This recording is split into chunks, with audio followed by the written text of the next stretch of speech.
Hola, mi nombre es Luciana Di Leone, soy profesora de la Universidad Federal de Río de Janeiro, profesora de teoría literaria. Y bueno, le quiero agradecer la invitación a Gonzalo, a Mario y a Lucía para contarles un poco de mi experiencia y de la importancia de esa experiencia como investigadora en el acervo de Ana Cristina César. ¿Por qué uso la palabra acervo y no archivo o archivo? Porque el acervo tiene que ver con documentos materiales que se encuentran localizados en un lugar y no necesariamente se corresponden con el archivo que va a incluir eh, textos no documentados, como seguramente ustedes ya están viendo. Yo trabajé en el acervo de Ana Cristina César en el año 2006, ya hace bastante, cuando estaba haciendo mi investigación de maestría. Eh, el acervo está en el Instituto Moreira Salles de Río de Janeiro, muy bien cuidado, y había llegado algunos años antes.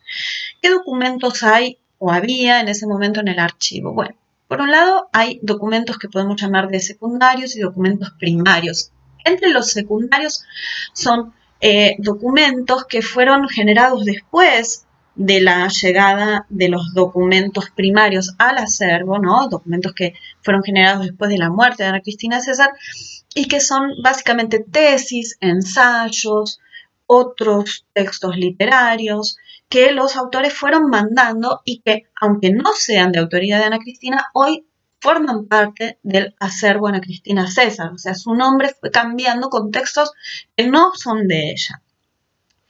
Entre los documentos primarios, que son, claro, los más interesantes para un investigador, también hay materiales muy variados.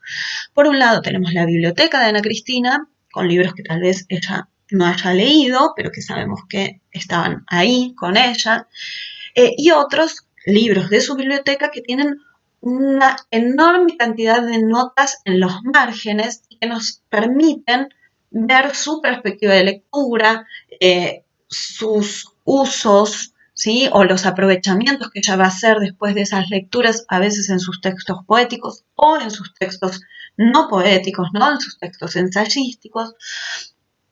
Además de esos libros, hay algunos documentos personales, no muchos. Nosotros sabemos también a través de entrevistas y otras cartas que ahí no hay algunas cartas, no hay algunos de los diarios íntimos de Ana Cristina. Inclusive esto dicho por su propio padre, ¿no? O los herederos que dijeron que no llevaron todos los documentos al acervo, pero hay algunos.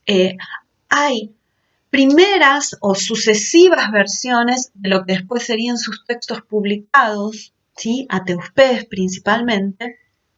Tenemos varios cuadernos donde vemos cómo se van generando y las modificaciones que va haciendo. Si hiciéramos crítica genética, serían esos documentos los más interesantes para nosotros.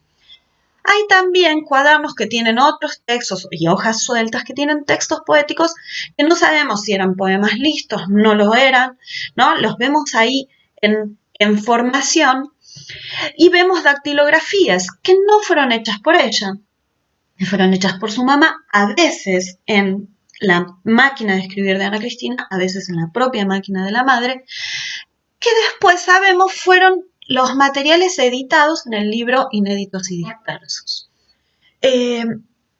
Entonces, lo que vemos, ¿no? ¿Cuál es la imagen que tenemos de este acervo desde el vamos? Es que un archivo es siempre un archivo intervenido, ¿sí? No, está intervenido por diversas manos, diversas voces, que son las que organizan y desorganizan el archivo e incluso la propia mirada del investigador. ¿Cuál fue la consecuencia más importante para mí del trabajo de este cuerpo a cuerpo con el archivo? Bueno, me llevó a darle mucha más importancia a una mirada lateral, a una mirada atenta a los datos laterales, a los pequeños cruces entre los diversos documentos del archivo y los documentos de otros archivos, ¿no? Que se van abriendo, o mejor, de otros acervos. Por ejemplo, uno de los elementos para mí más importantes después para la investigación fue un texto de autoría de Ana Cristina, que salió publicado en un periódico, pero que no está en el acervo de Ana Cristina. Entonces lo tuve que buscar después en la Biblioteca Nacional. Pero claro, yo no hubiera sabido de la existencia de ese texto si no hubiera hecho primero una circulación por el acervo de Ana Cristina. Además de la importancia de ese dato lateral, ese cuerpo a cuerpo me obligó a ver que el trabajo con esos documentos es en sí mismo muy rendidor, porque esa mirada atenta nos va a ayudar a después construir conceptos o estructuras teóricas, pero que son sugeridas por el propio material. Entonces yo espero que este pequeño comentario sobre mi investigación los invite a hacer trabajo de archivo que realmente es muy productivo, no solo para el investigador, sino también porque genera de forma más inmediata un conocimiento y un saber sobre ese autor que se está investigando. Bueno, muchas gracias. Chao, chao.